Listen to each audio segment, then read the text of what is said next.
battery factories and future employment in the Wasa region, the need for new innovations.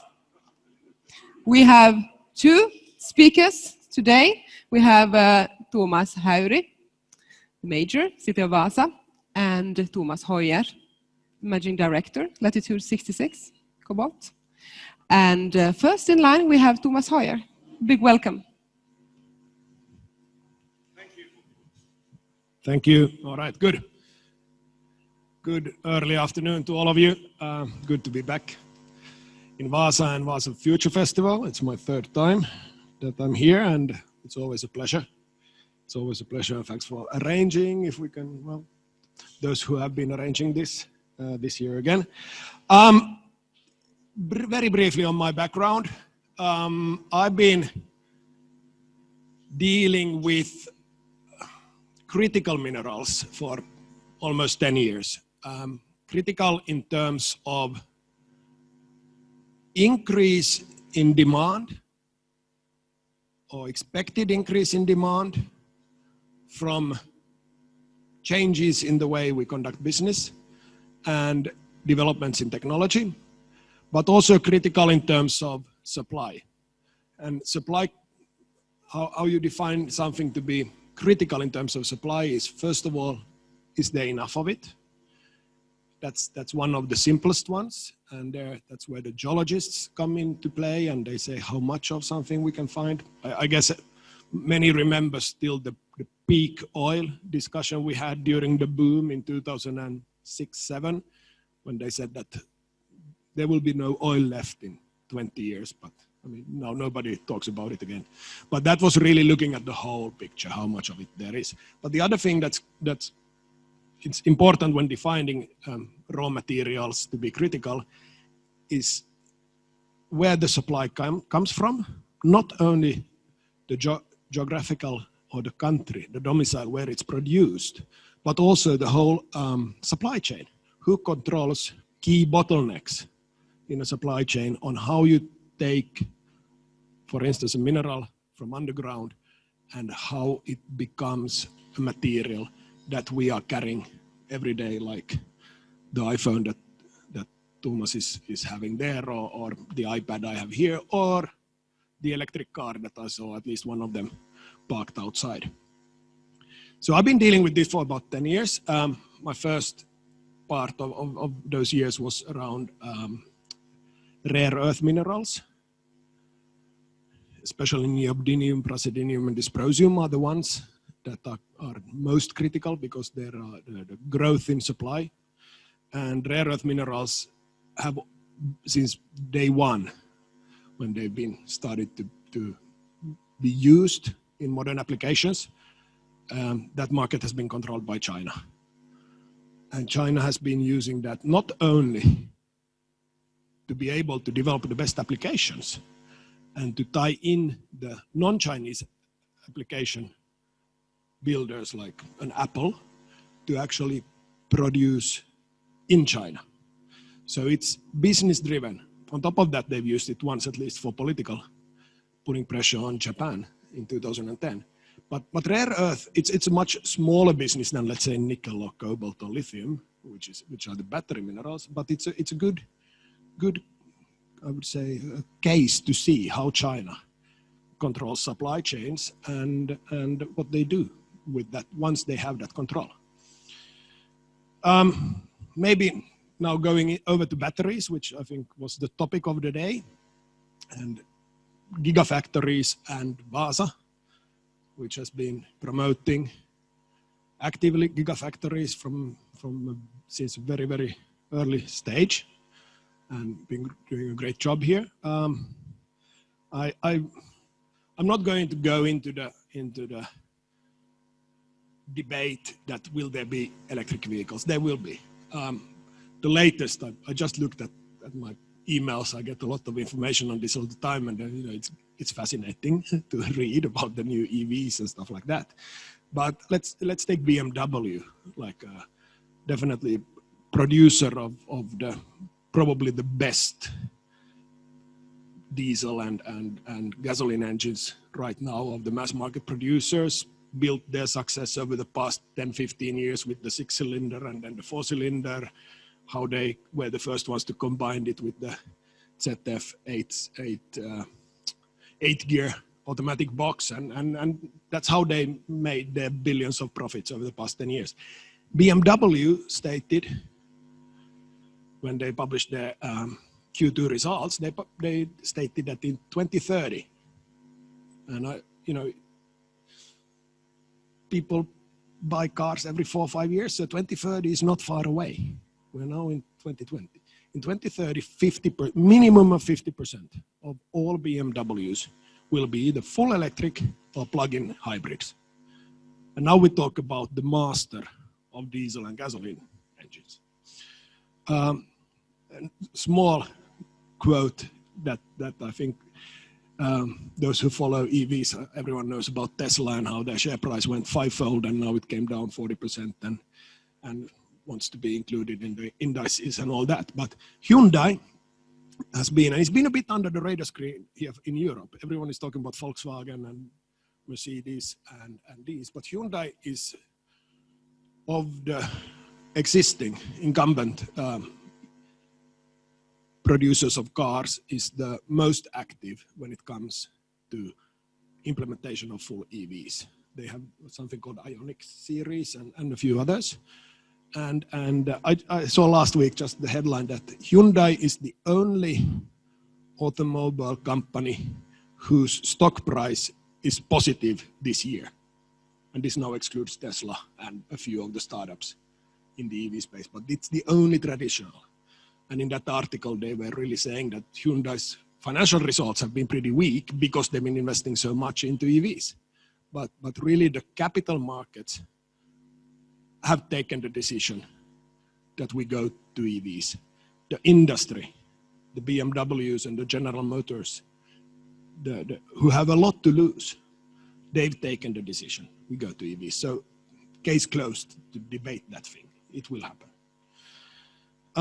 Then when we look at the batteries, which is the topic, and the gigafactories, unfortunately, and being patriot Finn and the taxpayer, I must say that we in Finland and Europe has lost the completely already the race.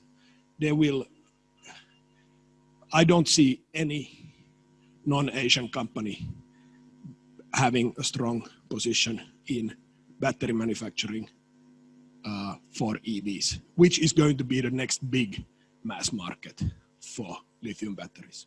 If we look at 2020 first half market shares on batteries, and now we talk about cell production. LG Chem, Korea, 25%, CATL, China, 24%, Panasonic, 20%, Samsung, 6%, BYD, Chinese, 6%, and SK Innovation, Korean, 4%. That's 85% of the battery cells this year is produced by these 6 large Asian companies. And what makes me believe that there won't be Europeans coming into this game is that these 6 companies and a few others, they use today their billions on R&D spend on improving the batteries. How to make the range longer, how to make them more recyclable, how to reduce the amount of certain components or raw materials that are expensive, and how to integrate them into the cars. That's where these guys are spending their money on. When we look at the startups, which we have, one high-profile one in Sweden, we have Total, the big French oil company, has a similar project going on in France. Norwegians are developing, the Brits, of course, they need new businesses now and after Brexit. These companies are using their R&D spend on how are we going to build batteries. The Asians already they know how to do it. So in Finnish, there's a word called tytäryhtiötalous and subsidiary economy. In terms of cell manufacturing, I see the future for Europe and US to be that. And don't shoot the messenger. When we look where these plants will be placed, which will be Asian managed or Asian owned. We've seen a lot of news from Poland, Germany, Czech Republic. If we look at the former Eastern European countries, they are the ones who get the big subsidies currently from EU. They get their billions to support the economy. Germany, obviously for the reasons that they have a big car industry, so it's close by. I'm sure that there will be a battery factory in Wasa. There'll be 30 of them in Europe soon. Wasa will get it. It's one. And therefore, I think for this region and Wasa and Finland, it's actually all about understanding how can we make the most of it, and maybe accept that it is CES. I will look at your expressions now so that I get to see the secret. But kind of, will it say LG Chem or Panasonic on the roof? It doesn't matter. It will come. But what can we do so that we are not only a tytäryhtiötalous?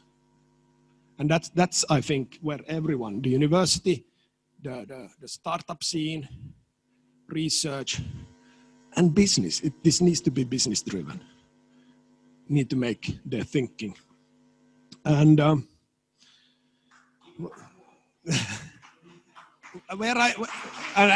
I just throw a few ideas that I've been thinking, and I'm busy already enough from trying to find enough of cobalt to come to the factory. So I won't be doing these businesses, but I give my ideas as I've been talking to the car manufacturers for 10 years already.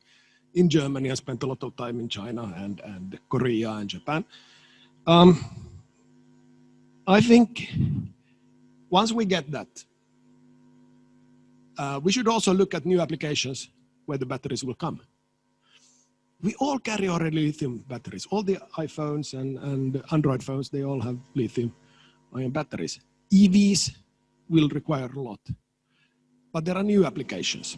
And that's interesting, not only that you can make the niche Teslas. I mean, there won't be a second Tesla, and unfortunately, I don't see it being at least Finnish. But there could be a niche Tesla in some other industry.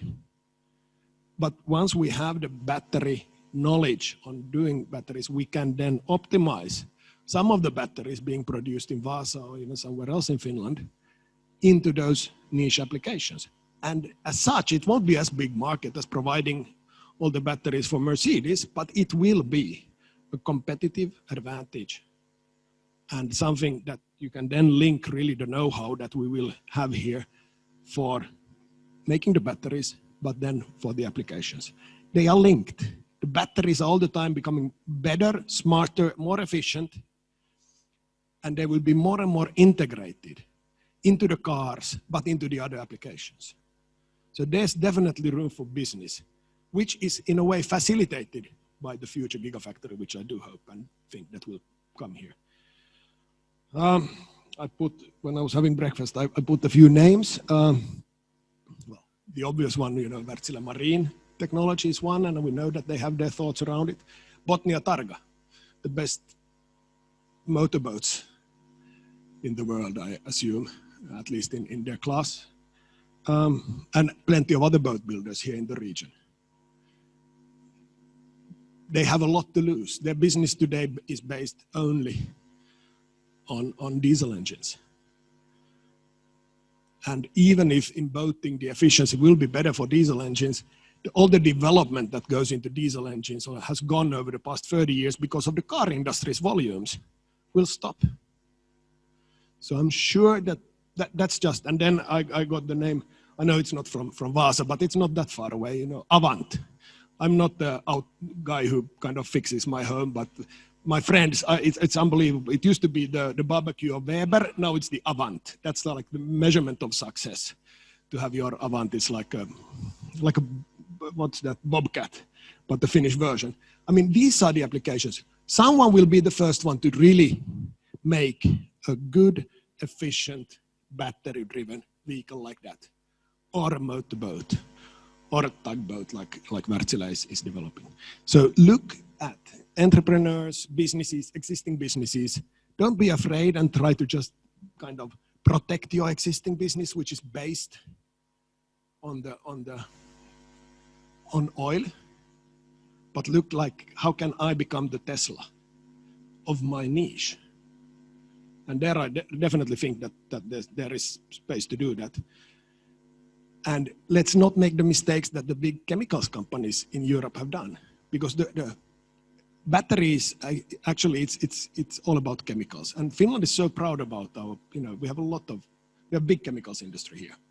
We have Neste Oil, we have Kemira, and they, as well as other big European companies, they lost it. If we look at the cathode material, cathode is, that's the key component when you do battery cells.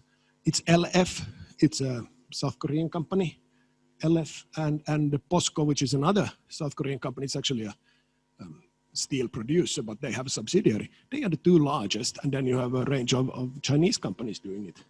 BASF is now trying to enter that business. They are building a big plant in Finland. That's good. Everything that's European, definitely I like, but unfortunately we are a bit late there. The Koreans, the Chinese, the Japanese, they were ready and they moved. So let's not make that mistake in the next applications, in the next Teslas. Let's take what we have, let's add the knowledge, the know-how we will get from batteries and the energy, and then make that into applications, and then specific batteries for those applications. That's the winning combo. Then what will happen when we get more and more EVs and more demand from consumers that the EVs need to be powered by renewable or CO2 zero energy. That will change the demand and supply of power networks and power production. And that's a big, and I know there's a lot of knowledge around that here in this town. There's a lot of knowledge around that in Finland. And of course, we are a relatively small market. We could be early in testing things, using Finnish market as a prototype, and then make a new export industry for us. So it's not only about the applications, being it EVs or mobile phones or whatever, where you need a battery. It's not only about the batteries, but it's also how do we get the power. Charging stations. I mean, if we look at in Finland, we are the only country who actually will have it so easy to implement EVs, because all of us, we have a plug. We used to put our car in the plug to heat it up in winter. I mean, let's innovate something around charging stations. We have the infrastructure. Everyone else needs to build that network. Half of Finnish households probably have a plug already where they park their car. And yeah, so last maybe remark here. Only a gigafactory will require tremendous amounts of energy, and it must be as carbon neutral as possible, because that's the reason. People are not buying EVs only because EVs. They are responsible consumers. They want to know also what kind of energy was used to build that car and the battery inside it. And also they will be challenging power utilities in producing more and more renewable energy so that they can load their batteries in their cars with renewable. That market is going to grow beyond all our expectations. That's what I wanted to say. Thank you.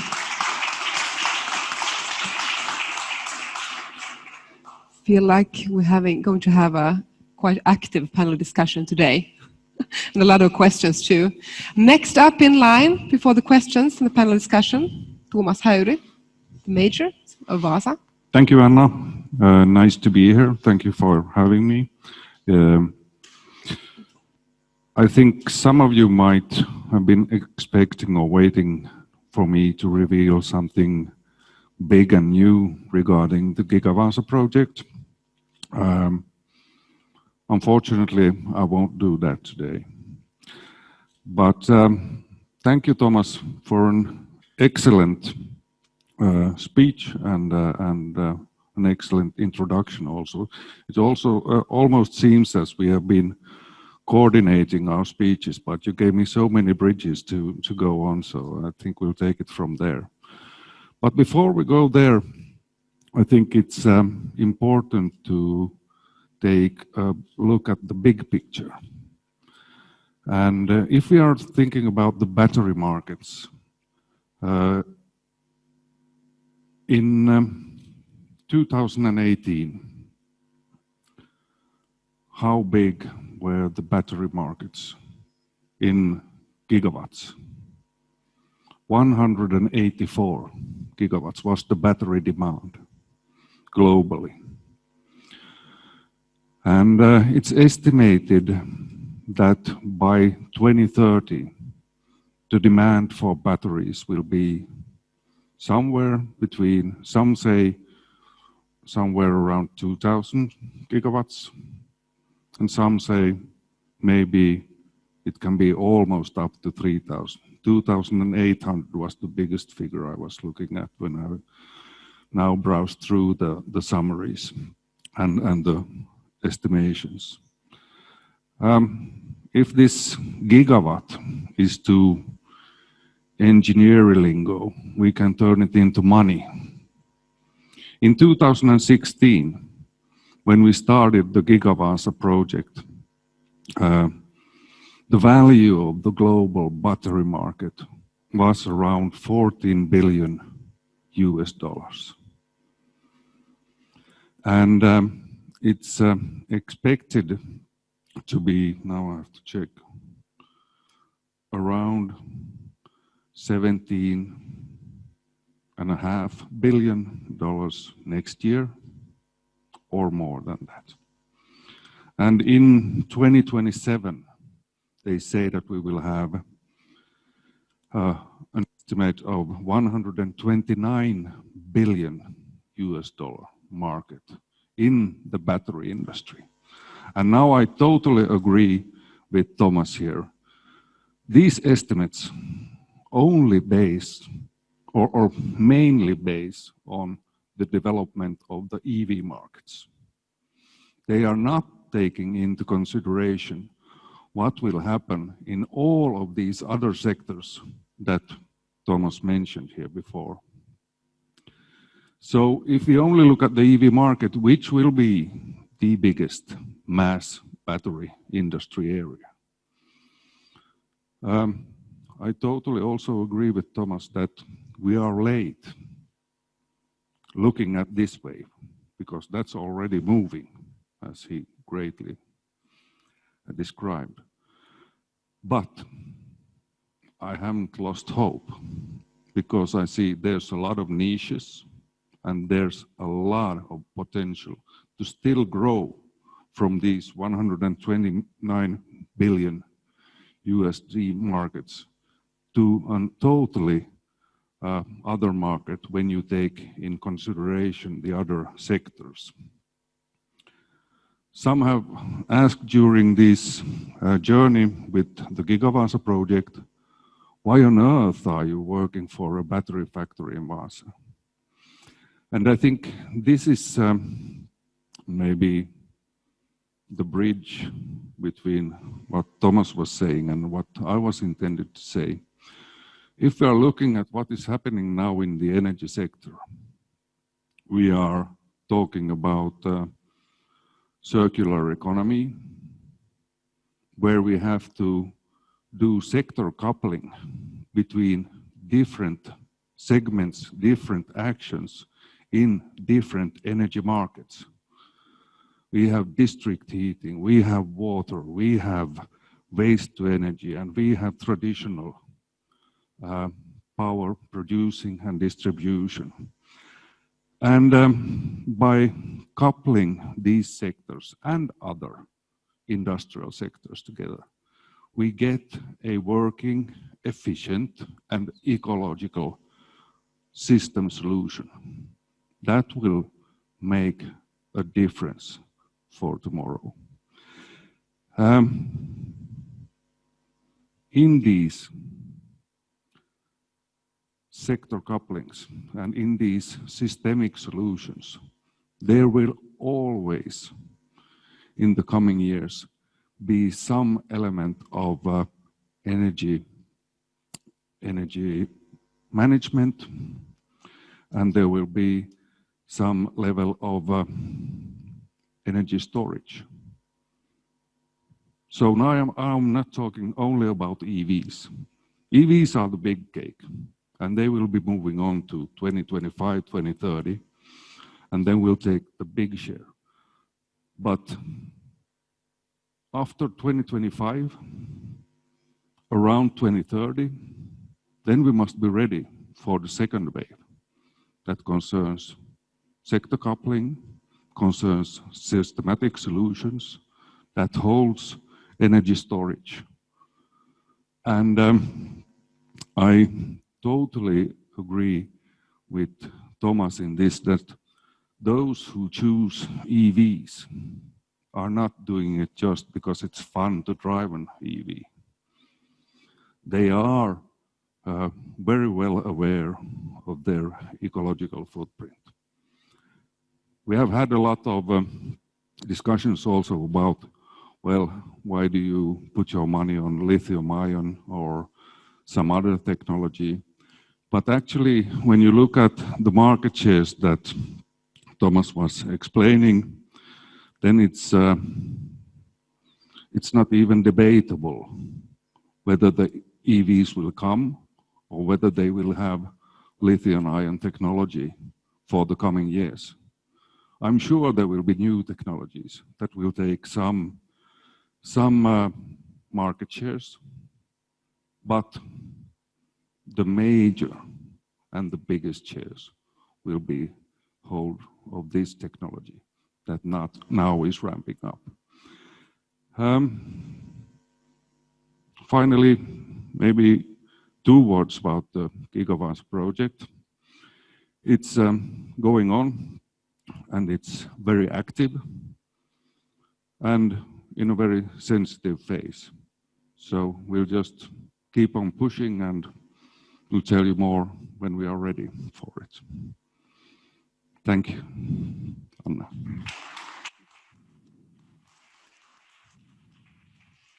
Thank you, Thomas. Now you made us curious. We're going to a panel discussion, and if you have questions right now, you can take them right ahead. Nobody? No? Take what? Yes. Okay, this one. Okay.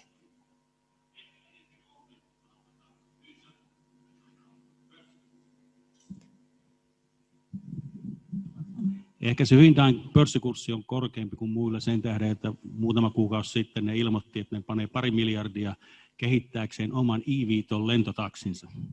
Eikä ehkä liity näihin autoihin tämä osakehinta. We talked about take what we have, knowledge, entrepreneurship, and so on. What GigaVaasa, what kind of opportunity is it for the region of Vasa to grow?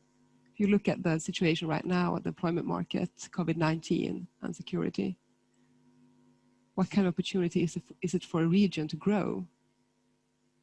If I start on that, I see it has a great potential.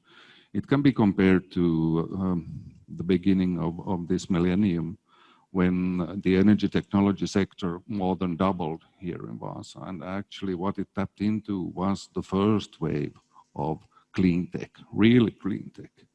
And I see now when we are facing the second wave of clean tech, taking in sector coupling, taking in systemic solutions, we are the world leaders in many of these technological areas here.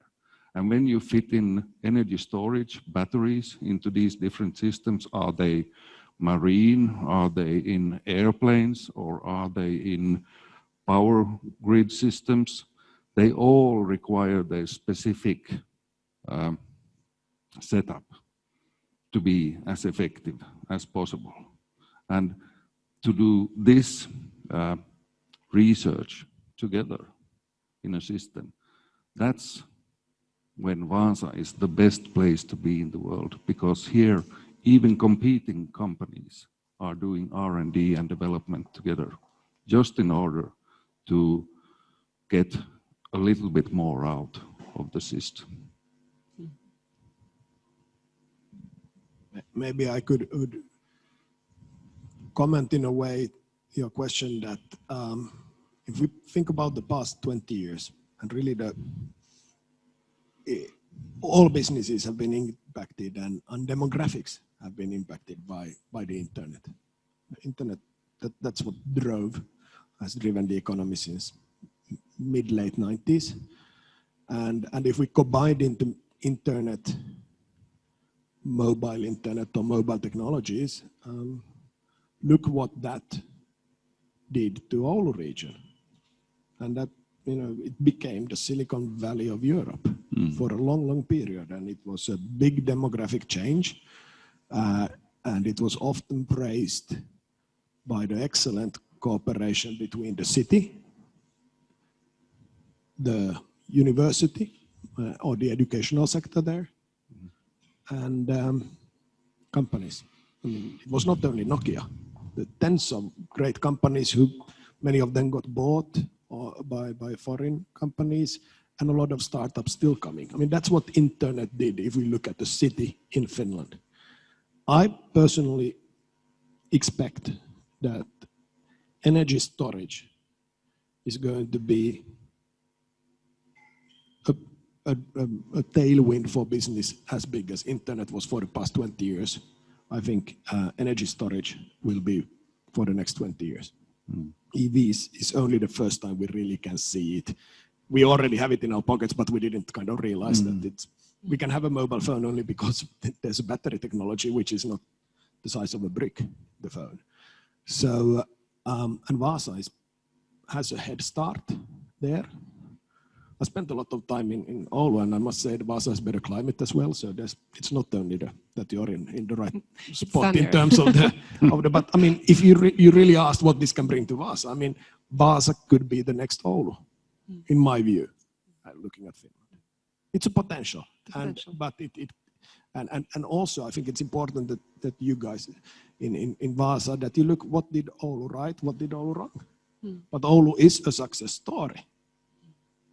Where even today, after the challenges they had with Nokia, it is a success story, and you should look what they did right, what did they wrong, learn from the mistakes, but also copy things. It's nothing bad. They've been through this, and I think Wasa has a good possibility. Really, there's the opportunity to do what Oulu did in the late 90s and early 2000 for the next 10 years. Thank you. And Matthias, you had a question. Thank you. Thank you for interesting speeches for both of you. And I'm an optimist, so I think and I strongly believe that we will have this battery factory here, or some kind of battery manufacturing industry here in Wasa soon. And as we all know, they are already building a big, huge battery factory in Skellefteå. And we also know that in Helgeland there will also be some actions related to battery manufacturing. But what does this mean, and what kind of challenges does this set to the educational system here in the region? If we want to become the new Oulu, how do we attract people, not only to the Wasa region, but to the Kvarken region? Because with these huge investments related to the industry in all of the Kvarken region that is now very well connected and will be very much more better connected with the help of electric airplanes and the new ferry, how do we attract people here, and what kind of challenges does this set to the educational system and to the city and the cities to be attractive? Good question. I think if we are looking at the millennials that are now in a big part of the work life, what is important for the millennials? When I was younger and entered the job market, it was important to get an education, get a job, and get a salary. But for the millennials, that's not the fact anymore. It's more important that their work has a meaning. And here we can offer a meaning through this. And I think that's really the most important thing if we think about attraction. Then, of course, the workplace is the work regarding education, trimming the education, making the networks and also finding the talents. That work is already ongoing, has been for a couple of years, and we have been working with the vocational schools. We have been working with the universities of applied sciences and the universities, and they have many programs already going on and are ramping up to face the talent and skill challenge regarding to this. But this has been done before. It's not a big thing. Actually, if we get a gigafactory with 2,000 workers, we have a lot of industrial skills here. We have a lot of automation skill. We have all or many of the side skills.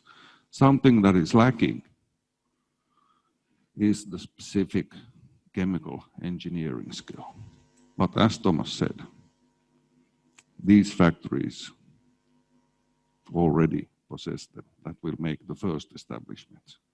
But then how can we transfer this talent and develop it for the next generations? That's the big issue. Otherwise, it's work as usual. Any more questions? No more questions? Matthias just asked that question, but when you look at Finland, we have a lot of demographic challenges overall, and we have that challenge in the Vasa region of Ostrobothnia too, a demographic revolution or a challenge, mostly a challenge. How we will get the youngsters today, because we need the knowledge and we need the entrepreneurship for new innovations, how we will get them to stay here? Because right now we have a lot of workforce that are moving, for example, to Sweden. How we get the knowledge to stay here? Both in Ostrobothnia, Vasa region, but also in Finland. What is it? What is it right now with the millennials that move abroad? Will they come back? Because for new innovations, we need the knowledge. I'm only a mining guy. I'm not. I'm not an expert in demographics or city planning, but I mean, seriously, that's, I think, for the country and within the country and for different regions, it's one of the most important things. And if we look, the amount of newborns in Finland, it's in Finnish we say it's kuka on viimeisenä ja sammuttaa valot. That's a bit what's going on in Finland right now, and unfortunately, I mean, that's sad. Meaning of work is important. How can we, as Finland, differentiate? I think, and this is not only a Finnish thing. I think we have, as Europe, we had a clear competitive edge, after the wars and how the German miracle and the Finnish miracle done a bit later and all that. And Asia is super dominating in new industries, and they have talent, plenty of people, good educational system, and they are competitive. I mean, the kids of my Japanese or Chinese friends, I mean, yes, there's a lot of pressure from the parents as well, but there's hundreds of millions who are competing, who want to be better, and we see that in the universities.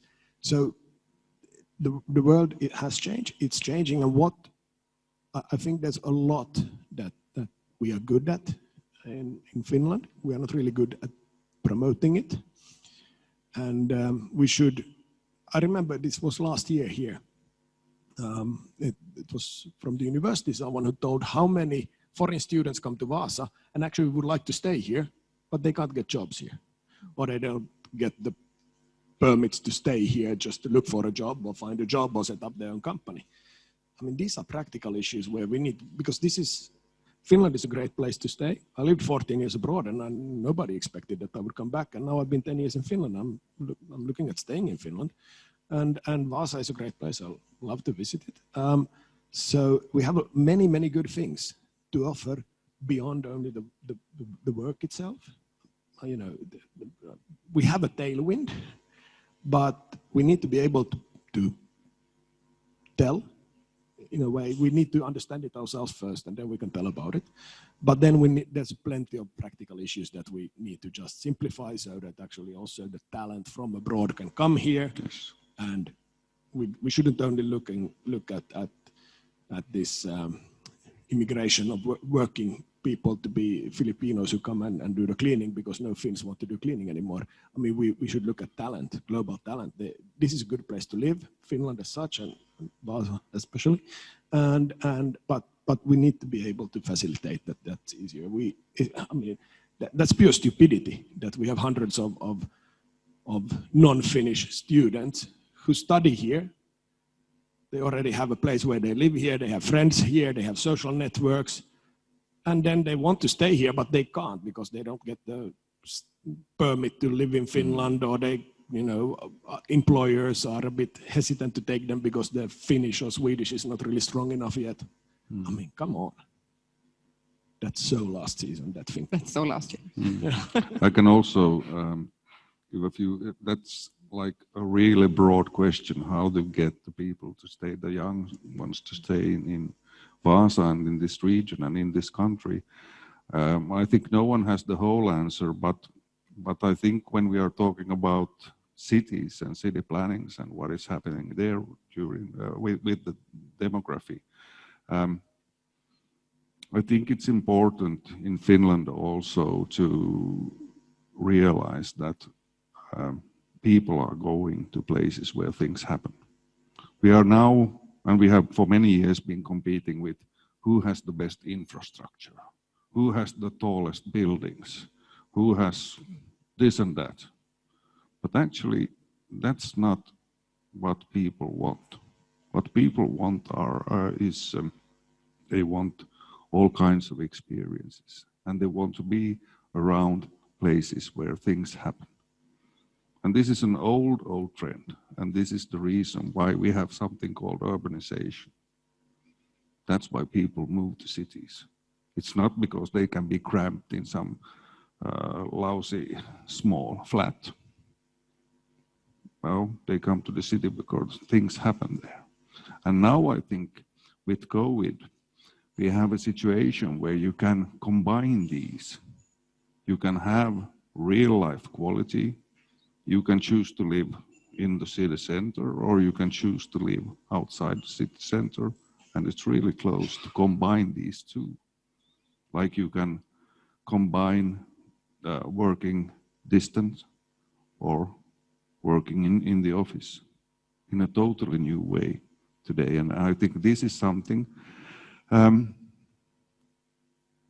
think also we have to go through a mental change in our sort of work mindset in Finland. We have a very old, outdated mindset of why we are working and what's the motivation to work. And I think here we have to have a lot of more talks about how to bridge these different views between the generations. And then as a third thing, I think that Thomas is totally right in this, because even though we could keep, if we build the walls around Finland and don't let anyone out, I don't think we will manage it anyway. We have to get our work immigration process to work. When Vasa grew, and when the energy technology cluster in Vasa grew during the first decade in this millennium, one of the biggest explaining factors were work-related immigration, where we got the talents from abroad. A part was our own education system, but a big part was the immigrated talents who came here and stayed here. One question coming up, Matthias. Not a question, but more a Okay, comment. comment. I want to continue what Thomas was saying. I totally agree. that we have to change our mindset, because it's also about creating a good atmosphere and also a good image of the region with the help of future and visionary projects and big things going on, because I think that attract also younger people and skillful people even from abroad, and also get the younger generation to stay. Because when you move around in the world and you tell them what is going on all in the Kvarken region with huge investments and interesting and innovative projects, people are like, oh, wow, we didn't know about that. And I think that this has to be utilized in a more efficient way, because this is actually the best place in the world to live, the Kvarken region. And that's why I also have stayed here all my life and will stay. Any more questions? There, go ahead.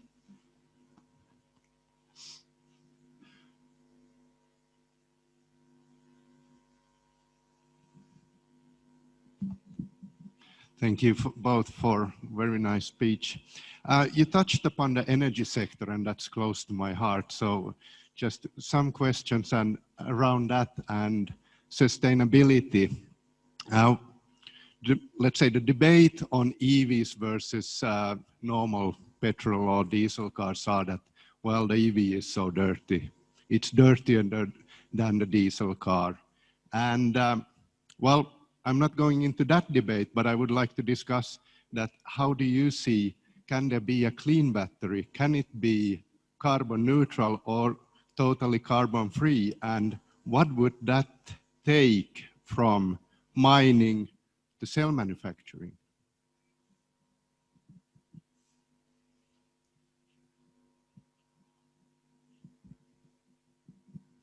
Thank you for a question that I think it's more my expertise than the previous ones. I'm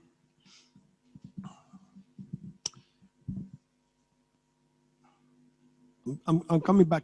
I start by answering by asking everyone to think that, and I ask you the question that, do you really think that China bought those cobalt and graphite assets 5-6 years ago, or actually, or even more, 7-8 years ago, when no one else was interested in them, only so that they could be the largest producer of batteries? No. They wanted to take over the automobile industry. And they failed in petrol engines. I mean, any other industry today, everything is manufactured in China.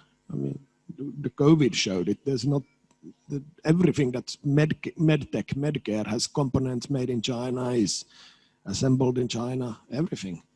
Some of you might drive today from here back to Helsinki.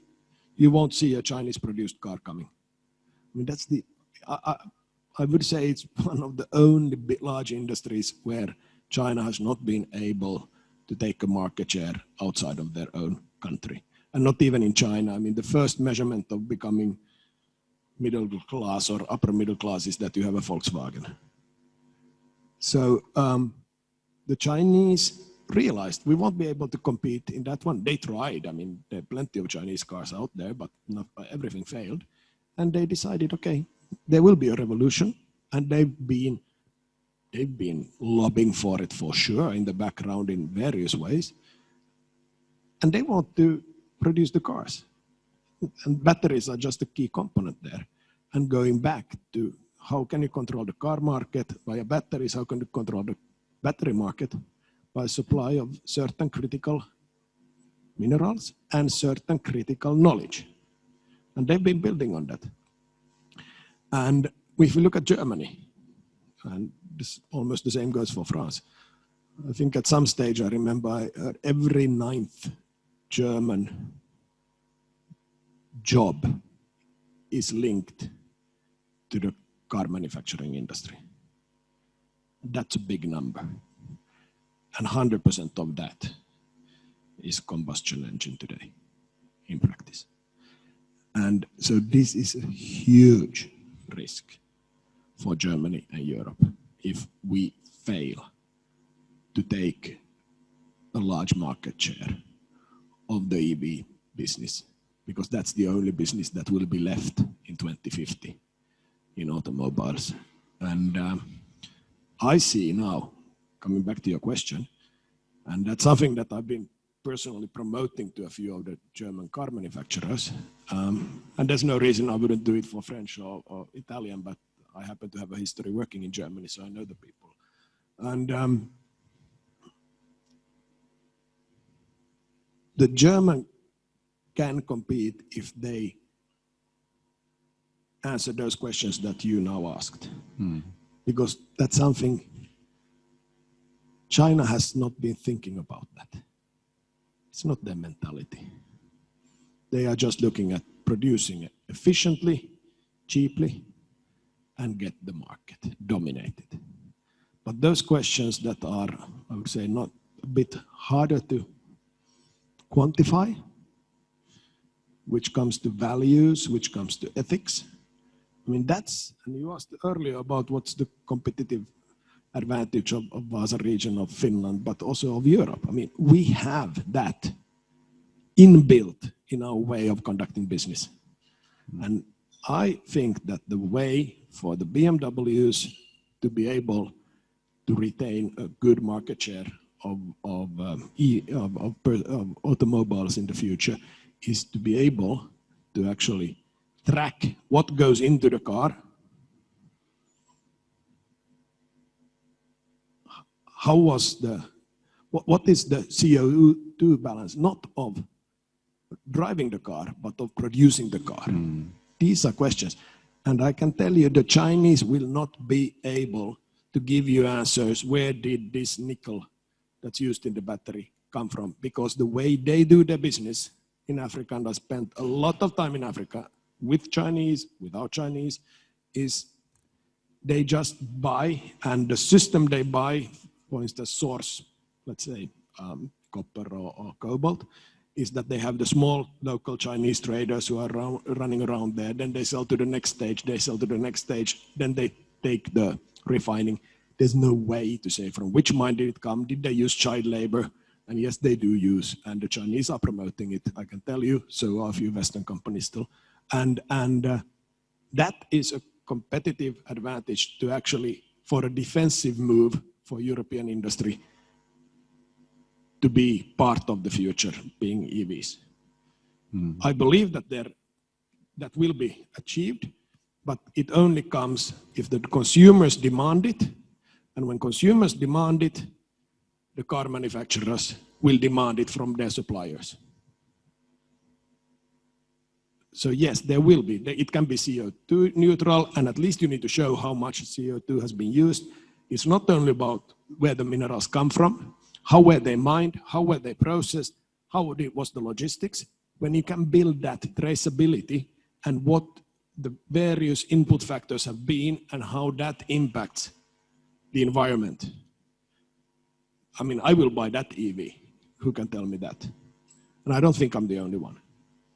And I also know that there's not one single Chinese car manufacturer who has that inbuilt in their thinking when they develop these business lines. That's a competitive advantage for Europe and definitely for Finland.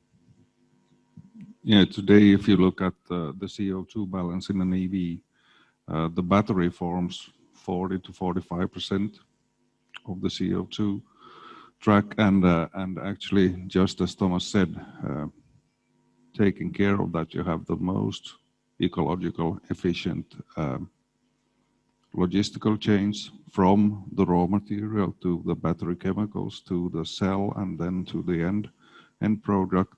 Then you reduce very efficiently, and also in the making of the batteries, of course, by using the green renewable energy that we have an abundance of here to a very competitive cost. I see that these are our competitive edges when we are going onwards in this business. Two more questions. First, there.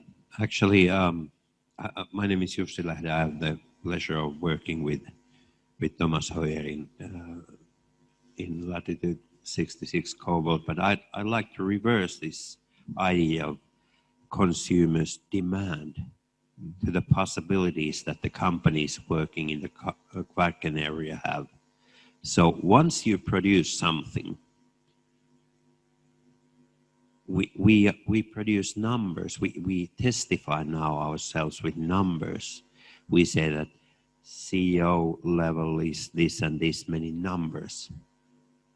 Take the pictures, take the sound, take the nature of this area, and implement it to your products digitally, so that once you for the first time you turn on your BMW, so it will tell the buyer that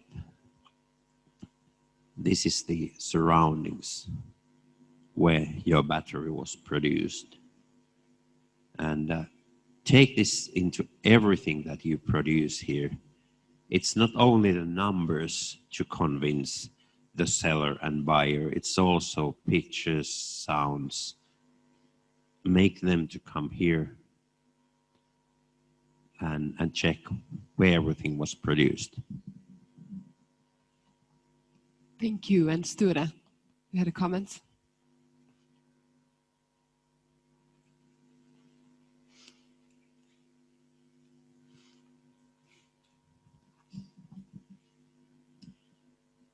The big result from this session would be if we all agree to perform something which we could agree to do today, which we didn't do unless we were sitting here. And I propose one thing, coming back to the discussion, that this kind of project is not just a project which we should wait for. I remind you who is sitting here, in the coming 5 years, the estimated real investment from the energy sector, the big companies in the region, in R&D will be around 1 billion euro. 1 billion euro. If we have a gigafactory, it will be an investment about $500 million. In the first day of Wasa Future Festival, we were starting real project for an energy system, new level, could be a 1 billion euro project in the coming 2 years, 3 years time. When we calculate other investments which already decided, we are talking about millions and millions, maybe probably with all included 1 billion more. Now, this amount of probable, believable investments in the coming years in a quite small region, mostly before people were thinking, lovely, now is coming money, just waiting for somebody to give me a job or waiting. So the decision today, which I propose, we here now should change our mindset. Everybody are now committed because this is real fruit coming from the trees. We should raise our own mindset to be ready to also use these possibilities, among others, to invite people from foreign countries and be doing something so they feel good to be here. But we all raise the ambition in all levels of the society, in the education sector, in the healthcare, in every field of society. So we are worthy. We should be worthy of these projects. And that I hope we could agree to decide. We should be worthy of these possibilities and huge prospects, which we could see as a reality the coming 5 years, including the battery factory. Famous last words. The next step, we had the topic, the need for new innovations, future employment in Wasa region. What's the next step, Thomas? Put on the microphone. Microphone on, yes. The next step is actually already taken and it's going on. We are continuing our discussions with these manufacturers and at the same time also continuing the discussions and the work with the talent seekers and with the educational institutions. So you could say there's a lot of things going on, and I see that we will see the effects of that in, I hope, the coming year. Yes, exciting to hear. Thank you, Thomas and Thomas. Thank you. And thank you.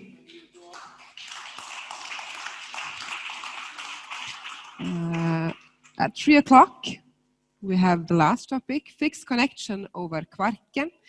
Esa Erante Antti Talvitie and Joakim Strand. Thank you.